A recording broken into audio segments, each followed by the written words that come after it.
한동안 잠잠했던 도내 코로나19 확산세가 심상치 않습니다.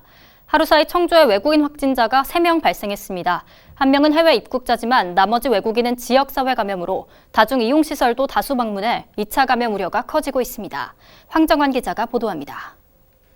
지난 3일 세네갈 국적 40살 A씨가 코로나19 확진 판정을 받았습니다. 2일 인천국제공항으로 입국했던 A씨는 도자치연수원 격리 중에 양성 판정을 받은 겁니다. 같은 날 또 다른 외국인 2명도 양성 판정을 받았습니다. 우즈베키스탄 국적 20대 B씨와 30대 C씨가 지난달 말과 이달 초부터 두통과 인후통 등의 증상이 나타나 1일 선별진료소를 찾았다가 도 보건환경연구원으로부터 확진 판정을 받은 겁니다. 문제는 대학생인 B씨와 무직인 C씨가 해외 입국자가 아니라 최소 2년 전부터 청주에서 생활을 하고 있었다는 겁니다. 즉 지역사회 감염이라는 얘기입니다.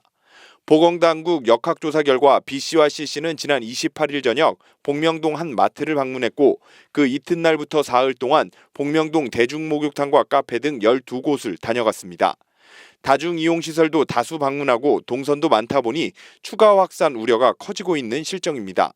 이런 상황인데도 방역당국의 대응은 느슨해 보입니다. 보건당국이 확진자 안내 문자를 보낸 것은 4일 오전 10시 14분쯤. 확진자가 발생한 지 11시간이 지나서야 문자가 온 겁니다.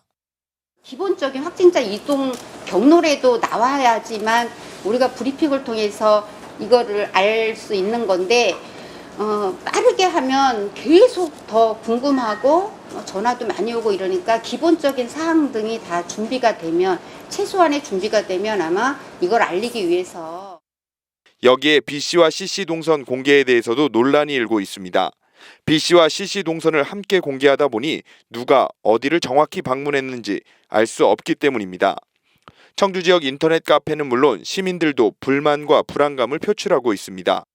아이들도 있고 학교도 다니고 해야 되는데 불안하긴 많이 불안한 편이에요.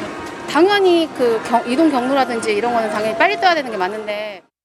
저 같은 경우는 대체적으로 다 이용하는 편은 아닙니다. 사람들이 많이 있는 쪽에는 이용하는 편은 아니고 그 이용하는 사람들이 좀 절제를 해서 안 갔으면 좋겠다라는 생각은 듭니다.